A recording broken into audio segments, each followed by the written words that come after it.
And now the 419 with Gretchen DeBacker, Matt Killam, and Kevin Mullen. Welcome in to the 419, powered by WGTE, presented by Retro Wealth Management. I'm Kevin Mullen. Gretchen DeBacker. Matt Killam. I am not breathing already. Inevitably, we start the 10-second countdown, and that is the only moment of the day that Gretchen is funny. Yeah. Just in that 10-second period. That's right. We've got a great show today. Our friends at Community Foundation have teed up some incredible conversations of great people doing incredible work in the community. I'm a huge fan of Amelia Gibbon and the work that she's doing in the community. Her commitment to Northwest Ohio is just... And if I'm not wrong, we've been trying to get Amelia she's been a little... She's in demand. Yeah. It just took somebody else telling her she had to be on the show. That's right. So apparently the three of us... The Sheriff's Department, we sent to her home and dragged her here. That's exactly right. And then Brittany Moore and Tina Hall from Reinvest Toledo and from... The Visionary Project. The Visionary Project. Thank you. Will be on the program as well. And then we'll wrap up the conversation with an actual journalist. That's right. Yeah. Which makes this embarrassing. It is. I know that you joke about not wanting to do Gretchen's Wacky Quiz, but that is going to be...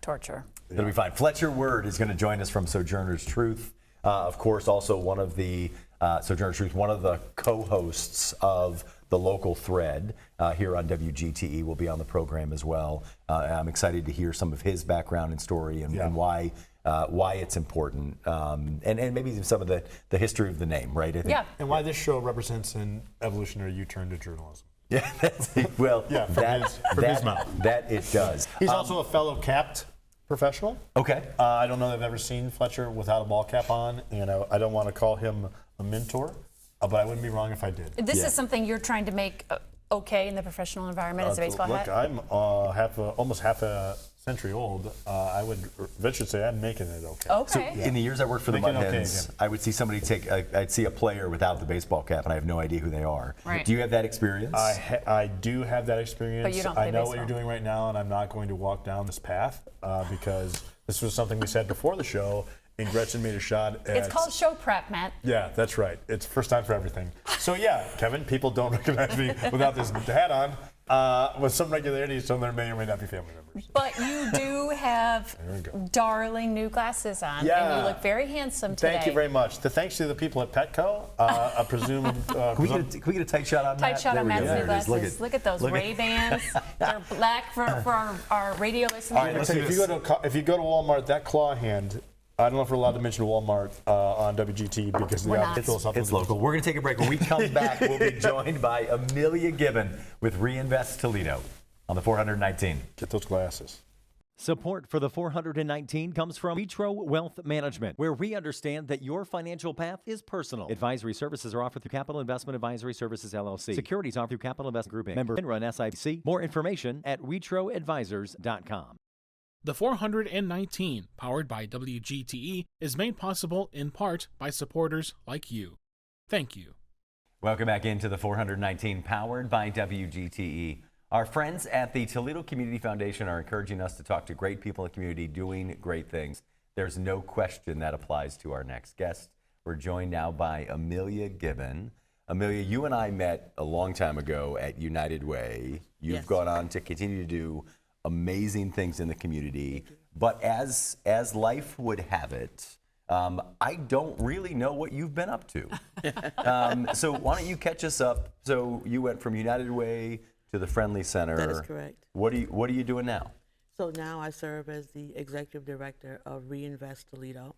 I'm also a small business owner, AG Sandbox, where workers play and plays work. And I spend my time really helping community to realize that it has power. Power lies in people. And how do we strategically elevate our voices so that change will happen, one neighborhood, one community at a time. Where does your voice come from? Where did that? I mean, let's talk about Little Amelia. Kind of where did this start? Little Amelia started out in the red soil of Alabama under the rule of George Wallace. Little Amelia went to the back of restaurants because I wasn't allowed in the front. Little Amelia was the first person in her family to go to an integrated school started my journey there as opposed to a segregated school. The first words that she heard that impacted her journey were, I tried to keep all of them out of here. Those words were uttered by the principal, who was Caucasian, and the teacher. And so that in itself, they stole my voice, for lack of a better word, because every time I walk into a room, people don't look like me, that plays, and I have to, play over that message and realize that I do belong, that as a community, I oftentimes share this quote that those closest to the problem are closest to the solution, but that is not something that those in power, perceived power, actually believe in. Well, they might not know what the actual problem is, meaning the problem from their perspective is not the problem from other people's perspectives. And so if they don't talk to other people, many times people in leadership, that's a huge part of the problem. That is absolutely, that's the crux of the problem, because you make decisions based on your frame of reference as opposed to the lived experience of those that you are positioning yourself to help. How did you get into, I'm sorry, Matt, how did you get to Toledo from where you grew up? My mother was very brave and decided that she wanted a different narrative for her children. So she packed us all in the back of her Chevy, Moved north. and we came up north. I was going to ask, you're talking about finding your voice, and it's certainly possible, although infrequent, that people find their voices on their own. But talk to me a little bit about your mom. And you just mentioned her bravery, but that is allowing for you to be the person you are here today. Not that you haven't forged your own path, but you talk a little bit about her and your brothers and sisters and what sibling you dislike the very most. Okay, that's great. Yeah, I will. I can do that. Honestly, it's a little bit emotional because Mother's Day and the anniversary of my mother's death is coming up. So this is always a hard time. Sure. But this is a story that I tell people about my mom. She was a nurse's aide. She decided she wanted to go to school to become a nurse. Yeah. And we lived in a very, when I say rural community, there was literally one road in, one road out. She didn't have her license, so every morning she would get up. After she got off work, she would get dressed and start walking to the college, community college, if you can imagine, walking from Toledo to not Pinta, but more like Owens, right? Believing that someone would pick her up and give her a ride. And so that was her determination. She didn't have her license. So she would just get up every morning and start walking, go to nursing school. And my daughter is a nurse. She actually has her EDD. Yeah. And I always tell her she finished her grandmother's journey, starting as an LPN, walking to school. And then she's on the faculty of the University of Toledo. So now she influences and trains other nurses.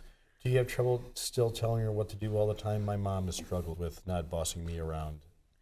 Telling my daughter what to do? Yes, ma'am. No, I don't. It's very difficult to argue with yourself, but I absolutely, when my mother was living, we had this conversation, and I tell people, I share it with them.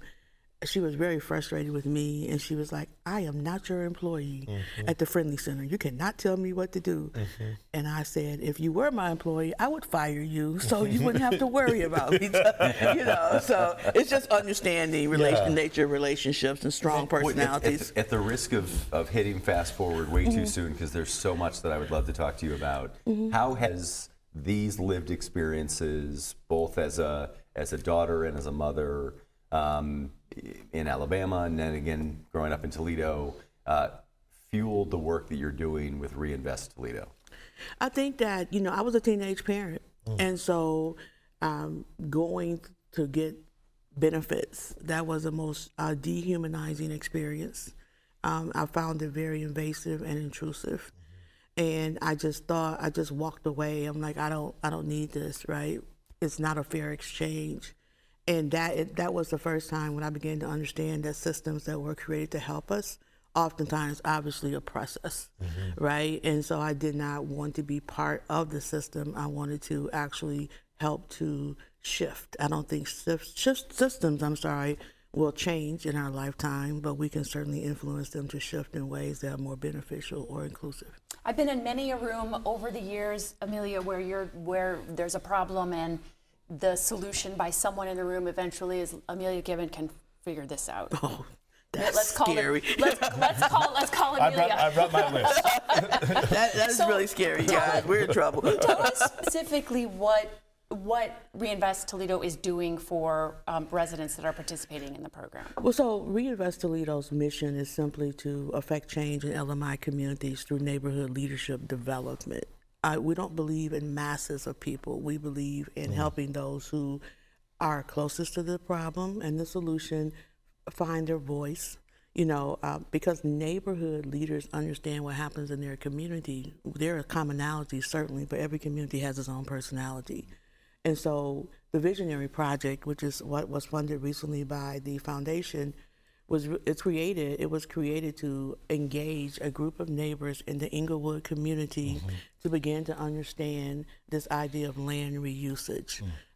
Brittany Moore will be here shortly. Brittany actually did the research as part of her capstone, pursuing her master's degree, and she was an intern for RT. But as you know, briefly, Dola Jarvis was a Fortune 500 company at one time. It left Toledo. So they left all their stuff behind, right? Yes, they sure did. And so the neighbors in Inglewood understand, from an environmental space, this is unhealthy for our community, it's an eyesore and all those things. But what I wanted them to understand is that you need to educate yourselves, right? You need to go through a process so you can understand that it's not just we want, it's working with those who are funders and those who are developers and understanding what our local administration, the role they play.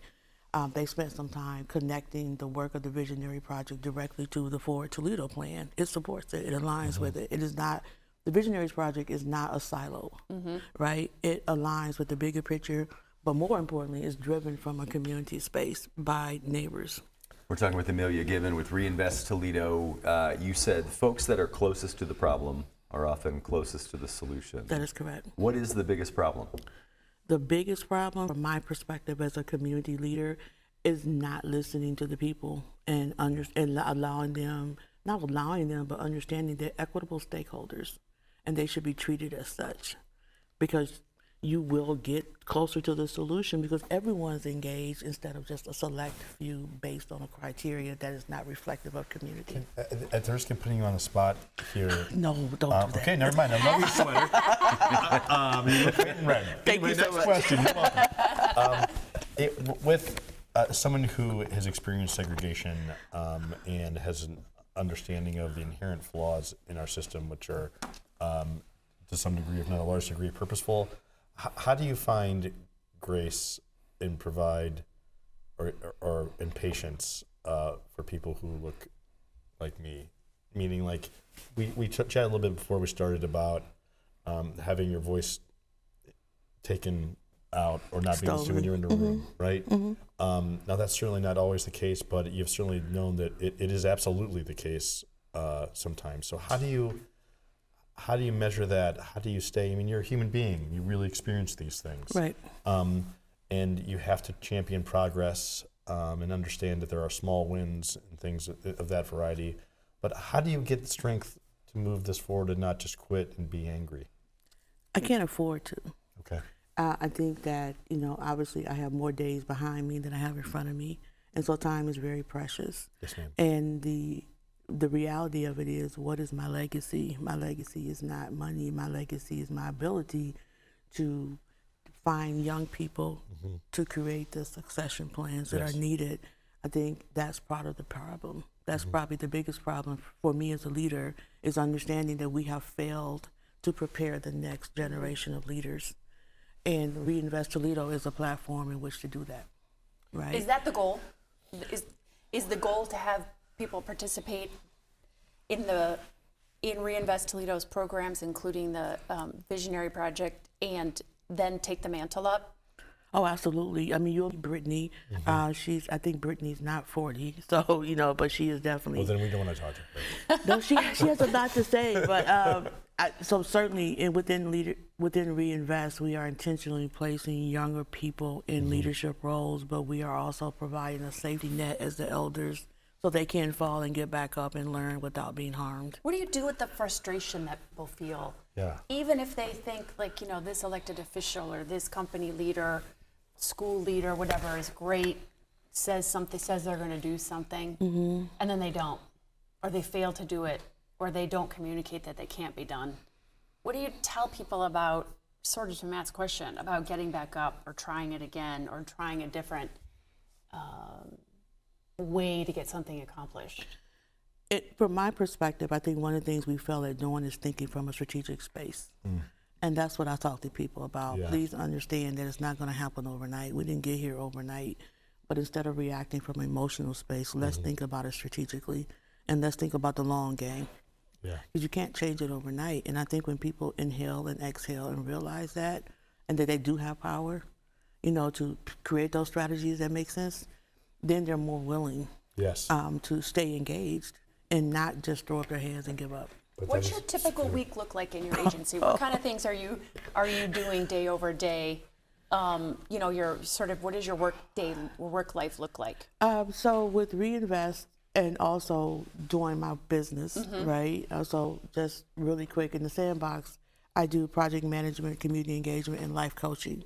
So a lot of time, you know, I spend a lot of time with my clients, and that's a place where I get energy from, Sure. seeing that growth there. Absolutely. But with RT, it just depends on what project and what work is happening. I mean, we recently, we started working with WGTE with the Make It Make Sense. Yes. That's all about creating town halls. Yeah. So individuals, neighborhood leaders can talk to subject matter experts to understand what is happening on a national level and how it trickle down and impacts what goes on. Can you with talk town. a little bit more about Make It Make Sense and where you guys are in the project? Well, so we work specifically RT. We really are more on the community side of it. So we've been doing neighborhood surveys, being able to understand and target what's important, what community needs to know, and so how do we create those town halls and make sure that they actually are talking to people who are decision makers or can educate them so they can make informed decisions on how to support. We're also getting ready to launch year 2 of the Power Tour. Year 1 was about the power of the vote. Year 2 is about the evolution of leadership. And we're focusing on 18 to 24-year-olds and helping them to understand art and civic engagement and how those things married together can elevate their voices as That's so leaders. great. We talked about the Visionary Project. We're talking about Make It Make Sense. These are programs that are funded in part by the Community Foundation. Yep. I know you and I work together at the United Way at the same time with Kate Summerfeld, who's now leading Yeah. the foundation. Talk to me about, you know, just as a community leader, what you're seeing in the Community Foundation and the role that they play in putting some wind in your sails. So I hate the word program. Let me just say, I prefer opportunities. Yep. Because programming says simply that there's something wrong with you and I'm going to fix you. Go through my program. So Then opportunities. Gretchen could use some programs. I think I'm certainly very excited about Kate taking the leadership role because I think the foundation plays a critical part in supporting the work of organizations like Reinvest. But more importantly, I think beyond money, they have expertise, they have experiences that they can bring to the table to undergird leadership. Yeah. Right? It's important for people to see themselves. Yeah. Right? And so while Kate and I might not look alike, but Kate and I are very committed to the same thing, and that's making community grow, becoming inclusive. So it's great that we can sit down and share our lived experiences and how we can take what we have access to and make it work collectively. As we close, may I ask you, we talked a little bit about legacy. Talk to me about what you would want people to say about you. If it was your retirement party, what is a successful career? What would you want people to say about your legacy? I've been fortunate enough that people have already said these things to me that I have. Because they can't wait to get rid of you. Yeah, I want to go. They won't let me go. It's like, please let me ride it up into the sunset. But no, that I have affected change. Yes, ma'am. That one of the things that I'm most proud of is people say and they believe that I'm a change maker, and I do it from the bottom up because I believe that unfortunately in Toledo, when you say grassroots, you don't think of power. And RT's tagline is changing the narrative, and that's what we're going to do. If people want more information on, we're going to do a couple of things here. More information on Reinvest Toledo, where can they find it? They can go to our website, reinvesttoledo.org. And if they want more information on AG's Sandbox, They can go to my website, AGSandbox. Amelia, Easy. thank you so It's much. a pleasure. We're Thank going you to take a for break. When going we in. come back, we'll be joined by Brittany Moore and Tina Hall here on the 419, powered by WGTE. To me, community means connecting to others. I'm Donnie Miller, and welcome to The Point. I love CBS Kids! We're a community committed to education. Discover new ideas, dive into exciting subjects, and engage with the world around you. I would send them personally a t-shirt. Crime doesn't pay in the old West End, pass it on. That's how we cleaned up the neighborhood. Vision loss for people is not the end. It's a story, it's the next chapter. WGTE Public Media invites you to Get Out and Play Day. Monday through Friday, it's the 419 powered by WGTE. With Matt Killam, Gretchen DeBacker, I'm Kevin Mullet. What can people expect on the show? It's going to be an hour, a reminder of why this is a great place to live, work, and play. WGTE, where you come to watch, listen, and learn.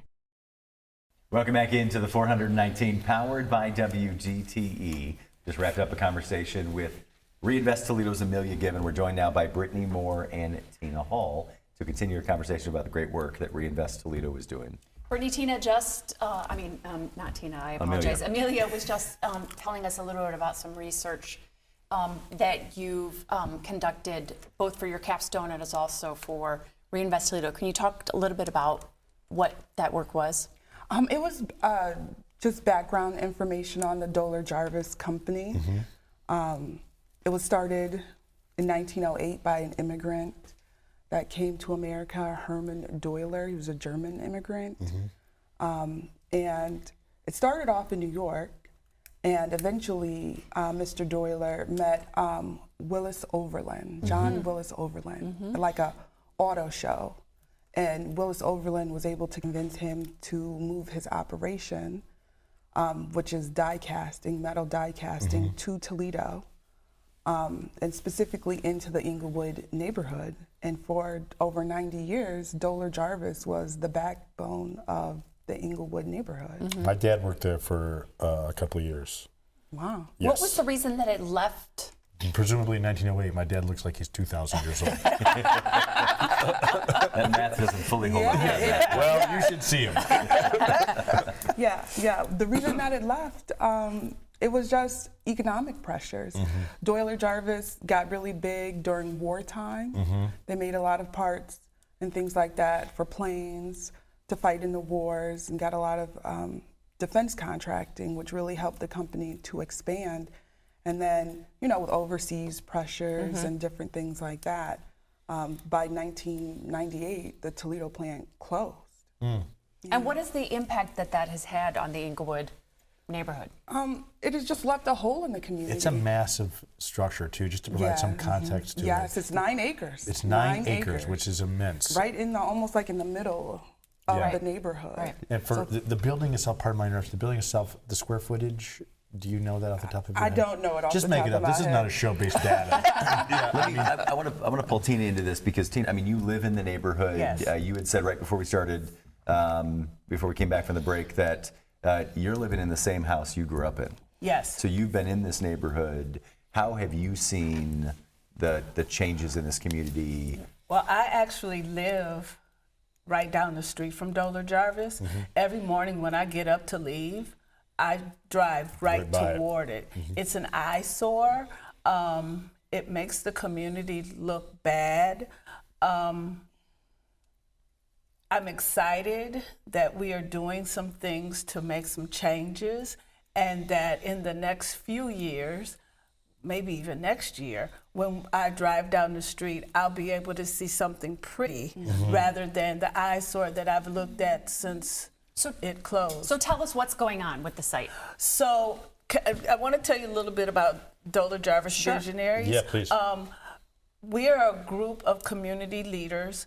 Some of us, most of us grew up in Inglewood, although some of us don't live there now. We got together, we learned about brownfields, we learned about Doler Jarvis, we connected with community members.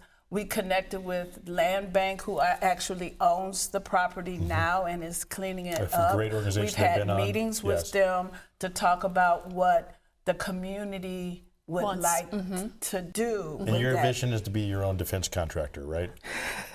No, my vision is to make my community look like a community That's worthwhile right. Yes, living ma'am. in. Yes, ma'am. But right now, we are looking at some things that Land Bank gave us, some ideas that they want to do, and our group is going to kind of look at those, do some research, decide which two we want to show community, and we're going to assist them in having community meetings so that the community has a say in what. I think 30 years. This is almost 30 years. This building has not been operating at all. Yeah. Not that it was ever particularly aesthetically pleasing. I can't discount my day job. Obviously, you can probably tell by my apparel that I work for the Metro Parks of Toledo. So it's baked into our DNA. Did you do your research? Yeah, she's smart. We don't have to touch her for the rest of the show. But the impact of looking at a building like that, and that's not a criticism, I mean, that did employ people and feed families, for almost 100 years, right? So that's not a criticism of that. Right. But staring at a building and then a vacant building does cause damage to the most important muscle in your body, and that's between your ears. Yep. So this is a generationally important project, right? Yes, Can you talk absolutely. a little bit? I know we're going to talk about some data and details, and we'll have to talk to Ms. Moore again, regrettably. But talk to me a little bit about the impact generationally this will have, and how fulfilling that must be. Well, during the course of learning about how to be an advocate, one of the things that we learned, and it really hit home for me, is do we want to put Band-Aids on things, or do we want to build legacy? Well said. And for me, this is about building legacy. I am a senior in the neighborhood. We didn't say that. And so I will say, okay, all right. I am a feel safe. senior in the neighborhood. I am considered an elder in the neighborhood. And for me, it makes me feel good because when I'm gone, then that will be something that the younger generation will be able to look at, and better. it will fulfill that legacy, Yes, ma'am. as opposed to just putting a Band-Aid That's on right. it and keep it moving. That's Have right. the visionaries decided said. on that are participating in this project? What are some of the concepts, if you can talk about that? So the area is very toxic. So we can't put a mall up there. Right. We can't put a grocery store or anything like that. We can't even grow vegetation up there that that's we right. can eat. Right. So a lot of the different ideas that were given to us are to help the soil become better. Yeah. And so one of them is kind of a plateau with pretty flowers. Another one is the no-mow grass native grasses, with yeah, a walkway. Since the area is so large, and I'm sure it's over a mile, they have a little trail that could be walked. And then the other one is just basically growth, plants and things that would help the soil become healthy. I mean, this is, you talk about legacy, right? And what this is going to be. I mean, I know you talked about being an elder in the neighborhood. I mean, this is work that you're putting in, both of you putting in such hard work right now for something that even if you, when you see it built, the real gift of this is still probably a generation away, right? Of somebody that grows up, that their entire life is in a neighborhood where this beautiful Change is space made. exists, right? What keeps you, I mean, knowing that you're not, it's a generation away, right? We're likely not going to see the payoff. What's the motivation that keeps both of you going and putting the time in on something like this? I think for me, it's just to have a lasting impact, almost kind of like how Doler Jarvis did for that 90 years, you know? It employed over 8,000 people. They got union-paying jobs, you know? You were able to see, like, payday was a big deal. Yeah. Because you could see people are taking home their pay, they're spending it in their neighborhood. That's helping the corner store and helping the homes, property values, and different things like that. So I think that's what we want, is we want to have that continued impact, and we want people to have something beautiful to look at, and hopefully we'll be able to include some way to remember Doler Jarvis, because it is important to remember it. Yeah, that's such an important thing to say. You know, as we reimagine the downtown area for the Metro Parks project, we came across a lot of industrial legacy, not dissimilar to what you're articulating. Rolling Mills was a iron ore producing facility, so we found these giant crucibles underneath similarly awful growing space, right? What was dirt there was actually fly ash, which is a toxic material, probably kissing cousins to what is underneath Doler Jarvis. But to your point, we can't, and Ms. Gibbon talked about it, another really awful part of our history, but it is our history, and if we ignore it, then we're not learning anything, right? There's no legacy based on soft coating something or putting a candy shell around it. Right. Right. Because then another 100 years, then we're more susceptible to falling back. Right. Talk to me a little bit about patience for other generations isn't really what I mean, but there are things that you've experienced or seen. You're changing out 9 acres for a generation that everybody thinks the generation below them is like the sign of the apocalypse, like these kids nowadays. But talk to me about the duality of that, right? What does that mean to you, working with the youth and making a difference to the kids of today? And how do you teach them and kind of let them learn on their own as well? I would like to be considered a role model, and eventually the model that we have created doing this, I think we should be able to do it with others, and especially do it with the youth, because one of the things that we need to help youth understand is that they have a voice, and that advocacy is an important part of moving the community forward. And advocacy also it's an important part of moving things forward in all of the aspects of our life, whether it's employment, whatever. So I'm hoping that as an elder in the community, that I can be a role model, and that I can show others, especially our youth, how to become advocates within the community. You mentioned earlier in the segment learning how to be an advocate. Can you talk a little bit about that? I mean, it's not a spectator sport, right? No. You got to show up, and not everybody's invited to the table, as you both know. So talk to me a little bit about the lessons you've learned about advocacy, and if you were teaching a class on it. What are the building blocks of that? It's kind of funny because we did take classes on it for a very, very long time. Why did it not work for her? And there are revelations that I think you go through.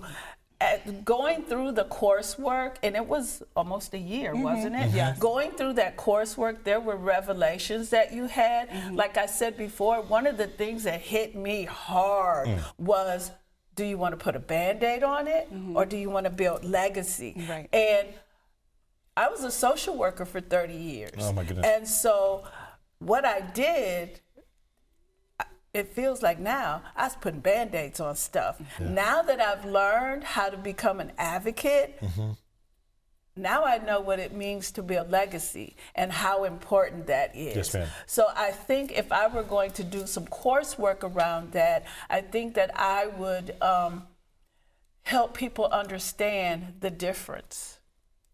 The difference in, and an example that we had was, every year, we give out winter coats to the kids who need winter coats. Every year, we do the same thing, but that's a Band-Aid because it's not helping and it's not teaching anything. And so I think as an advocate, I would want to teach people that you need to fix the issue and not just put Ideally, a Band-Aid on. we would never have to give out the coats, to your point. Meaning like you're solving the systemic problem. Right. Yeah. May I ask the same for you? I know it's difficult to follow that. Because, no, I mean that sincerely. But I think maybe to pivot a little bit, like as you think about that next generation, right? The kids that are getting the coats, I mean, what's the lesson that you hope they get on advocacy from the work that you guys are doing? Just like Tina said, the work, it's really It's really about, and we talked about this in our very first class, is about doing good versus having an impact. Yeah. And what we're trying to do with the Visionaries program is we want to have an impact on the Inglewood community and for it to be multi-generational, just like how Doler Jarvis was. And so that's what I hope that they walk away from. It's something that they can remember through oral history, but it's something that they can physically see and go to. And I think that impact is something that our friends at Toledo Community Foundation share in that mission. What other aspects of your life has learning about the advocacy affected? Are you responding in different ways at work or within your family? Speaking up when a co-host is rude to you on a talk show. That's right. You're welcome. I'm just allowing you to show all your leadership. Thank you for that. Yeah, you're welcome. I think for me, it really has taught me that advocacy, everybody has the power to be an advocate. You don't have to lead a whole movement. Because really the people that make up the movement are the most important pieces of the movement, right? And so it's about coming together and being able to work hand in hand with the people in your community to build something better for all of you. Who are some of the partners that are helping make this work happen? Well, there are 8 visionaries, and then the way our program was structured, we had to reach out to those people who we needed the training from. So that meant we had to reach out to people in the city, people from the University of Toledo. So we literally had to reach out to them and say, hey, this is what we're doing. We need for you all to come and teach us. Interesting. Okay. Yeah. Again, if people want more information on Reinvest Toledo or on the Visionaries Project, where can they find that? Well, it's on the Reinvest Toledo website. Yes. Great. Awesome. Thank you No, so thank much, you Britt for and being Tina. here. What a pleasure to meet both of you. We appreciate you being here. Yeah. And of course, our incredible thanks to the Community Foundation for introducing us to such great people and supporting this incredible work in communities that needs to happen. We'll take a break. When we come back, we will continue our conversation. We'll welcome on WGTE's own Fletcher Word. Yeah. From the, oh my gosh, what is the Local Threads? I'll get it. Local Threads program here on WGTE. We'll be right back on the 419. Support for the 419 comes from Witro Wealth Management, where we understand that your financial path is personal. Advisory services are offered through Capital Investment Advisory Services, LLC. Securities offered through Capital Investment Group, Inc. Member FINRA and SIPC. More information at witroadvisors.com. Destination Toledo. Whether you're a local or a visitor, Destination Toledo invites you to explore the region and be a tourist in Toledo. Find events, dining, and things to do at visittoledo.org. WorkSpring. HR issues and employee well-being go hand in hand. WorkSpring supports employers through compliance, training, and wellness because healthy workplaces don't happen by accidents. Learn more at workspring.org. Toledo Refining Company, a subsidiary of PDF Energy. Toledo Refining Company is a supplier of fuels that keep our region moving. Located in Oregon, Ohio, the refinery processes crude oil into gasoline, diesel, jet fuel, and other petroleum products. And TARTA, celebrating its 55th year of connecting Northwest Ohioans to their community. More information at tarta.com. Welcome back into the 419, powered by WGTE. There's some great things happening around the community. Obviously, our friends at Reinvest Toledo doing incredible work, but WGTE is doing some incredible work to retell the stories of Northwest Ohio as well. And part of how they're doing it is bringing on great people that are great storytellers. We're joined now by Fletcher Word with Sojourner's Truth newspaper. Thank you, Kevin. Fletcher, thank you so much for being here. Thank you. Thank you. It's always a little intimidating because you're an actual journalist. Yeah, and with also a great voice. Yeah, No, I've been called worse. And a great last and name. I plan on doing that on this segment. Okay. So we have no business entertaining your talent, and I hope that doesn't make you feel uncomfortable, but it's true. One of the things about this show that we do, am I pronouncing your name right? No, I'm just kidding. One of the things that's important to us on the show is talking about and elevating local stories. But there's a much bigger part of that as well about local journalism. Can you talk to us a little about the intrinsic value of both of those concepts? Well, I can certainly address the journalistic standpoint now. The Sojourner's Truth, we are now in our 25th year. That's amazing. Believe it or not. And next April will be our 25th anniversary. And so, and who's the namesake? Make sure that people don't blow by the importance of that individual. Well, Sojourner Truth was a well-known abolitionist. Yep. She was born in New York City and gained her freedom, changed her name to Sojourner Truth, became an abolitionist, and one of her most famous speeches, Ain't I a Woman, was performed here in Ohio, in Akron. So what's the last significant thing that happened in Akron? Your words. Okay, well, I hope LeBron James isn't hearing this. He is. He's our next guest. We can't get this segment over fast enough. So that's who she was, and so when we started the papers, we were juggling names. That one was because it has the word truth in it. Was one that really struck us. Yes, sir. And because our audience is primarily African American, digging into the African American community, certainly naming the paper after an abolitionist made a lot of sense. Yes, also. sir.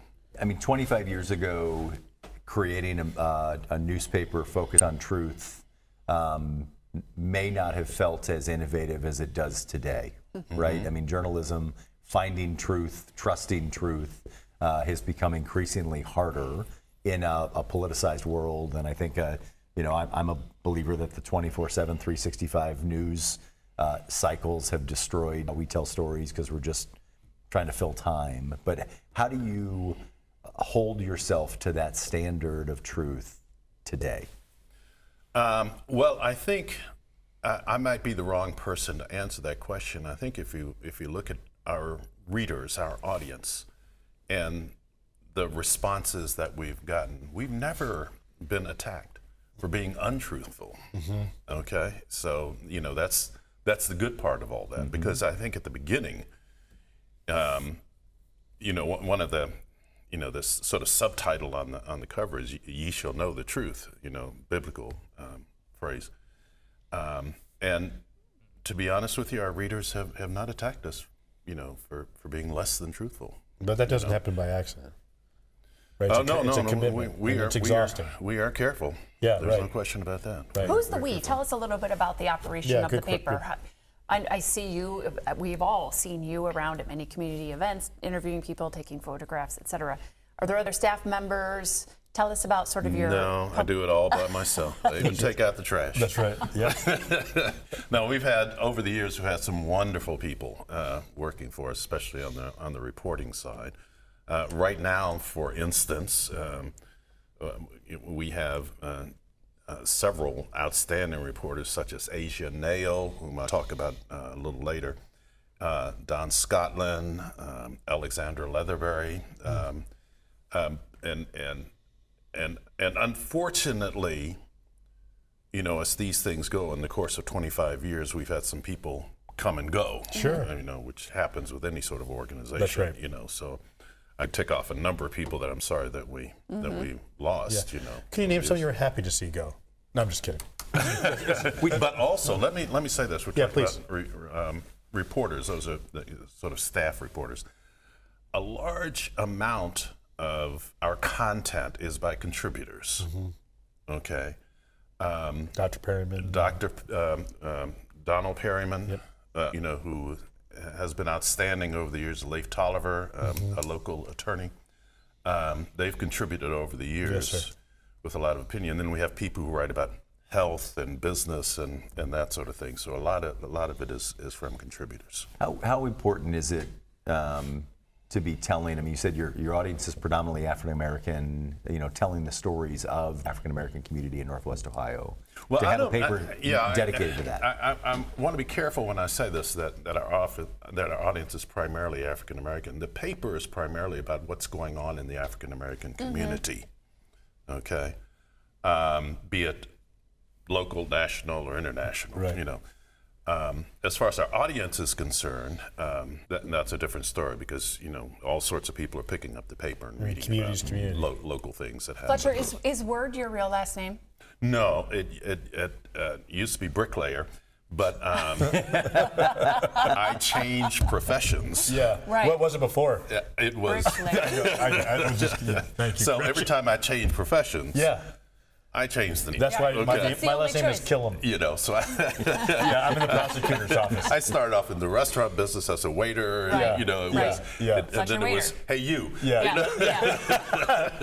That's right. When the phone call came from WGTE about the local thread, the new program here focused on local stories and journalism, what was your immediate reaction to that, and why did you ultimately decide to get involved? Well, I thought it was a great idea. It was an opportunity for us to showcase a lot of individuals in the community who are doing some important things, interesting things, and it gave us an opportunity for members of our staff and others to contribute. What we did was we divided into 4 segments. What's happening in the community, what's happening in business, what's happening in travel, what's happening in health, and brought in people like Asia Nail, one of our, one of our reporters, Alexander Leatherbury, another one of our reporters to handle this. Stacy Fowler, who does Pursuit magazine, was one of the hosts, and Ricky Tyus, who owns a travel agency, did the travel part. So. And when I say travel, local people who are traveling, and what their experiences are and how you do it and what you need to be aware of and that sort of thing. So it was great to expand on some of the things that we write about. Sure. Take things maybe in a different direction with some of the same people we had interviewed, and so it was fascinating. Most people have a routine in the morning, or depending on their work schedule when they get up. The first things they sort of check in from a media standpoint. What is your morning routine to acquire news, and why is it Fox News? Well, I'm just kidding. I am interested in. We talked about the truth. I mean, they tell the truth. They tell don't it as they know it. They tell it as they know it. They tell that as they know it. Maybe a certain president put something on his that's right. You're Truth talking Social about Coolidge, I assume? And then Fox reports it. Yeah, so it's obviously the truth. The truth. Well, but it's from Truth Social. It's the Truth Social. But I am interested in you roll out of bed, and what does the media check-in look like for somebody who's the first thing I do is look at the news from around the nation, around the world, and who do you trust? Where do you go? I look at everything. I don't do a lot of television because it seems to me very often television doesn't have the bandwidth to really explore a lot of things. Too much theater. So NPR is, for me, the first and the last thing in terms of news, in terms of straight news that I trust, news I believe in, news that can expand and give you the complete story. And some context. Do you often take the things that you see on the national level and try to relate it to local people and get your story ideas that way? Oh, always. Yeah. Always. When you're talking about some of the subjects that we've discussed, be it health, be it business, be it politics, all of that, whatever happens nationally has some sort of local echo to it, right? And so it's helpful for us relatable. to be reminded of that. Yeah, it's all relatable. Tell me about Mr. and Mrs. Bricklayer, your parents. That you got here on your own. I mean, not literally, of course, but you, from a journalistic standpoint, was it important to them? What were they like? No, or are they like? Well, my parents, they were fantastic. I wish, I have a couple of kids, and I'm not sure that I'm as good a parent as my parents were. Well, they did send ahead some notes.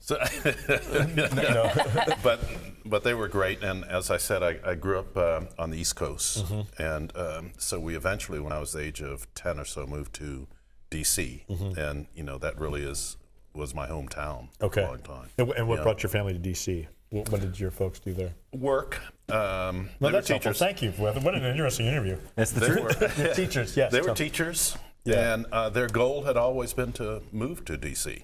Yeah. They're from the South, from Virginia. Okay. And for a lot of, especially at that time, a lot of African Americans, D.C. was the holy grail to move to. Yes, sir. Getting out of the South and, getting into an exciting town that was open and relatable to black folks. Yes, sir. And was becoming, from a population standpoint, was becoming heavily black at that time. Absolutely. At that time, one of the first cities to be so. So that was their goal. We're talking with Fletcher Word with Sojourner's Truth and the local thread. Where can people pick up Sojourner's Truth? We're in probably about 100 locations around town, grocery stores and barbershops, big and small businesses. But we're also online, thetruthtoledo.com. And, we upload it every week. We come out every week, every week. Wednesday. That's amazing. Yeah. Okay. And we're online about that. And we also have a mailing list where we're sending out notices about, what's coming up, what has been. So you can get it anywhere. If you've got a little phone, you can pick it up. Awesome. Yeah. All right, it's now time for Gretchen's Wacky Quiz. This seems even more embarrassing. Yeah, it's all of a very sudden. embarrassing. Around a legitimate journalist. Yeah. Okay. Oh, God. Look at us playing house here on WGTE. All right, I'm going to ask 4 rapid-fire questions. Gretchen's going to ask you to describe Toledo in 1 word, and then you and Matt will list the 9 best things in Toledo. Question number 1, what's one piece of advice you would go back and tell your younger self? My younger self? Oh, boy. I think I would have done more school. Okay. Yeah, I think I would have gone to graduate school, get a law degree. I think that would be interesting. Not that I necessarily want to be a lawyer. You don't. But I think that type of education is invaluable. Yeah. So that's what I would tell my younger self. What's the craziest fashion trend you ever rocked? I did, way back in the day, wear bell bottoms. Okay. Oh, I thought you were going to say parachute pants. But yeah, bell bottoms. That's not bad. Bell-bottoms. Okay. I love it. Love All it. right. Well, thank you for wearing them today. Well, they're still fashionable. They are. They're back. They're back. If you could start a charity, what would it be for? Hunger. Yeah. I think the number one thing I would like to address is eliminating hunger. All right, well, it feels like an inappropriate follow-up question. What does your perfect sandwich have in it? Perfect sandwich? Yeah, what is the perfect sandwich? I would say that my favorite sandwich is probably a corned beef on rye. You can't beat that. What is the with one? mustard. Don't put any of that other M stuff in there. No. Okay, which some people do. Okay. What's the other M stuff? I don't know We what don't the wanna other talk stuff is. Okay. What is the one word But you anything would else with use M? to describe Mayonnaise? the city of Toledo? One word? One word. I can't. Can I use 2 words? Yes, you may. Okay. my God. Great people. Okay. I love the people of Toledo. I'm learning for the first time that isn't one word. Okay. 9. I know it's got about 11 to 12 letters in it, but it's one. Not the way I Yeah, spell it. Okay. 9 of your favorite things. Let's roll through it. 9 of my favorite things here in Toledo. Or the region. Region. We'll take either one you want. Clearly, the lake. Love it. All right. Is right there. Okay. Clearly, the lake. I've got to say this, and I'm not trying to suck up to you or anything like that, but the Metro Park system is Everyone does absolutely it. fabulous.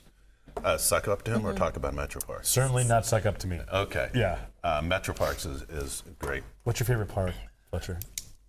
My favorite park right now is the one that I was just in last night, is the new one, Glass City. That warms my heart to I hear mean, that. because I pass by it all of the time. There's so many interesting things to do in terms of restaurants, and walking Well, your around. support Yeah. for helping us get the word out was a big part of that, so I hope you see yourself in that. Okay. And I mean that Okay. sincerely. Yeah. That's what you wanted me to say on the show. Right? And just suck up to me. That's and I'll right. suck up to you. Keep going. All right, we're only halfway It's a two-way street. Yeah, fire away. We're halfway home. I love favorite restaurants. Restaurants here in town. Oh my gosh, there's so many good ones. But a lot of local ones like Giorgio's, absolutely. That sort of thing. I got married there. There are some lesser known ones like This Is It. Yes. you know. Around Detroit? Yes. Yeah. Yes. Fabulous. Fabulous places like that. Jamaican Spice. Yes. Is another. You've only got another good 2 one. slots left. Yeah. So we got finish strong. But those are some of the you know. What are your kids' names? Fletcher. Yep. All right. And Fletcher. I named them all Fletcher. No. Yeah, what are you, a boxer? Fletchy. Boy, what you Thanks to George Foreman for joining us on the program George today. Foreman. Yeah, that's why I said boxer. You guys are really on it this morning. Fletcher and Laura. Yeah, okay. Yes. Well, awesome. That closes it. Thank you so much. Thank you so much. That's a pleasure. You can catch the Georgia Truth every Wednesday, but you can also catch the local thread online at WGTE.org or download the new and improved WGTE app. We'll be right back on the 419. Support for the 419 comes from Witro Wealth Management, where we understand that your financial path is personal. Advisory services are offered through Capital Investment Advisory Services, LLC. Securities offered through Capital Investment Group, Inc. Member FINRA and SIPC. More information at WitroAdvisors.com. Destination Toledo. Whether you're a local or a visitor, Destination Toledo invites you to explore the region and be a tourist in Toledo. Find events, dining, and things to do at visittoledo.org. WorkSpring.